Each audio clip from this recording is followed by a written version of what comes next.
Good morning, everybody. Dante Bueno, OnlyWoodFloors, and I am here in Newport Coast today. And we're going to be sanding, staining, and refinishing about 450 square feet. Looks like maple. Go ahead and turn this thing around and show you guys what we got going. So, it's the old Target product. 3 strips, long plate. You can see, look at it.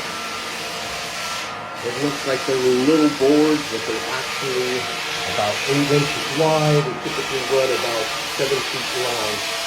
So, customer here is gonna re-label how we're gonna match that color. It pretty much looks like dark gray to me, but we're going to be sanding all of this. Again, we want to match this color. And this over here, we got this in the kitchen.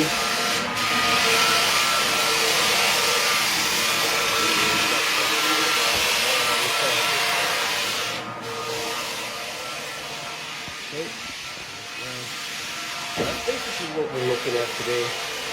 It's not a big job, but since there is stain involved, it's day and a half process. Get everything sanded today, nice and smooth, get the color figured out. You know, today we'll stain the floor, tomorrow we'll come in and we'll do our 3 coats polyurethane. So everybody have a good day.